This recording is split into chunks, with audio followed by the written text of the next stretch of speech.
This is The Simple Truth with Milton Semple. Tonight we're talking about the beetroot crisis and also a possible invasion from an underground civilization. Stay tuned.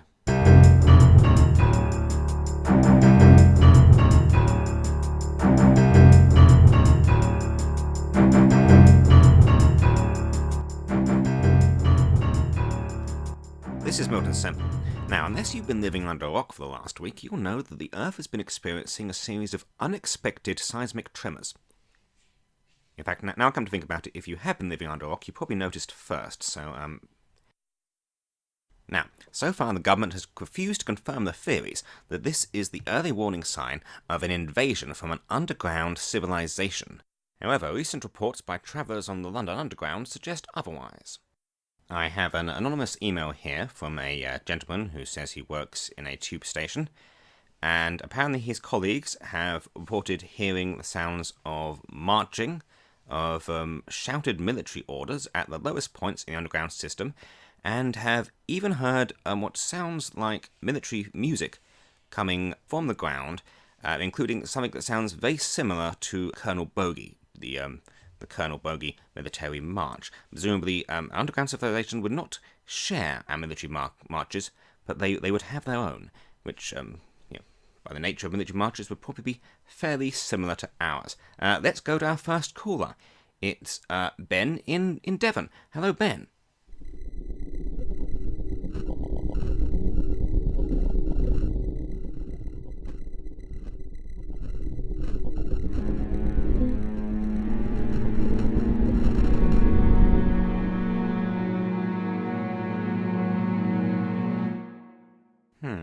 Well, I think I see what you're getting at, Ben. I think the trouble is that we have no idea who this underground civilization is, what their capabilities are.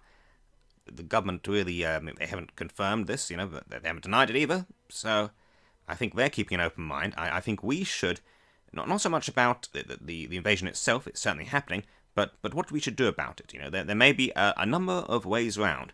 War isn't always the answer. Although you always have to be prepared for war. That's why I have that thing buried in my garden.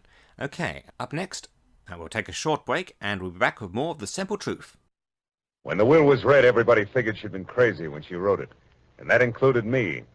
But I changed my mind after spending a night on an island with a pig, a cat, and an ape. A startled corpse, a blue-eyed woman, and a cryptic message scrawled by a dying man. The worried importer, the man with half a face, the Englishman in an L.A. slum, and the lady wearing a green veil. 2 pounds of tobacco, 2 pieces of brass, and a boat without a pilot heading straight out to sea. And before it was all over, everyone had lost his head because the headless peacock had moved.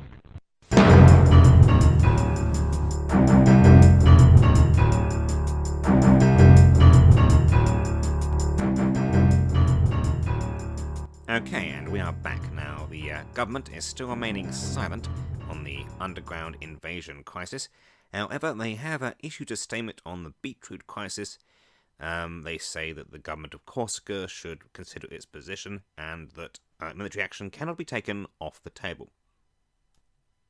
Okay, well, the lines are starting to light up, so we are going to go to our next caller, who is Peggy in Norfolk. Hello, Peggy.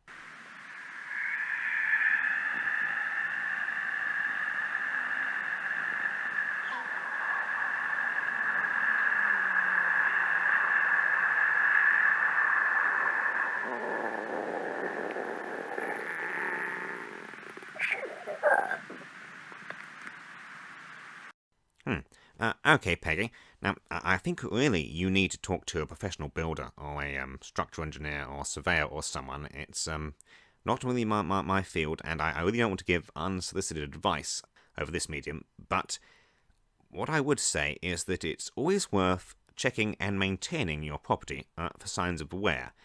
However, at the moment, I wouldn't presume that that it's going to get damaged by underground invaders until we know exactly what form the invasion is going to take and when they're going to hit.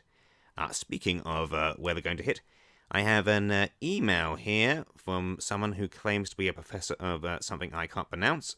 They're saying that any potential invasion would probably happen along the Earth's tectonic faults. That's the gap between the tectonic plates that make up the planet, because that'd be the easiest place for the underground dwellers to get through with their drills without having to crack through too much solid rock. And so we're probably okay here in the UK, because we do not currently have any tectonic faults. Well, I mean, not that we know of. I mean, it's a good point, but how do we know? We don't know what these underground people are capable of. For all we know, they could move the faults. They could have moved one underneath Britain already. And that could be terrible, especially if it's lengthways, sort of from north to south, because then it'll be a really long fault that goes right down the middle of the country, and they could just take over at once. On the other hand, if they did the other way, then it would just be a very small fault, just going across the country, sort of bisecting it somewhere. So it would really depend where it was, but it probably wouldn't matter quite as much. So some hope there, some positivity. Okay then. We're going to have to go to another ad now, because we have to try and keep the lights on. Although actually the lights aren't on at the moment. I'm going to have a word with my producer about that, and we'll be back after this ad with more of the Semple Truth.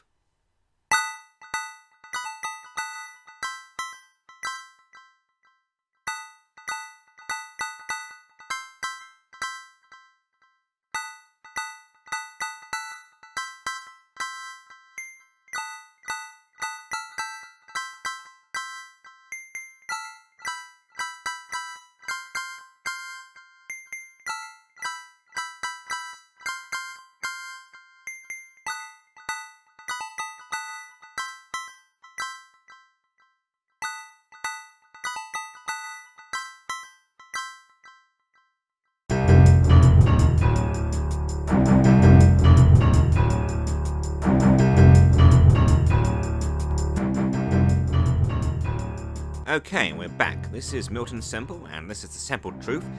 We don't have much time left, so we're going to go straight over to the next caller, who is Jason in Tunbridge Wells. Jason, go ahead. Hello. Well, of course, there have been many people who have suggested that there might be a underground civilization or an underworld. The notable astronomer Edmund Halley had such a theory. Okay, Jason, let me just stop you right there. If you're just going to call up to make stupid noises, then I'm not going to engage with you. You're wasting people's time. We'd be going to people who actually have points to make. Frankly, you should have a good look at yourself. Anyway, let's see what we've got next. We've got an email here from Sam. It doesn't say where they're from. Sam is calling into question the validity of the original claims that led to this theory about the underground invasion. The original email, I presume, is what they're referring to from the underground worker that I mentioned earlier on this show. Well, Sam, I as I say, it was an anonymous email. However, I have been assured that it's genuine. In the email, the underground worker describes working underground as being very dark and quite claustrophobic, which it is. I've been in the underground myself, and that's my experience as well. So I think that's a pretty good confirmation that he knows what he's talking about. Okay, we're just about out of time, so I'm going to have to say goodnight. Thank you very much to everyone that's called in. Thank you everyone who has been listening tonight. This has been The Semple Truth with Milton Semple. Stay safe out there, and keep watching the ground.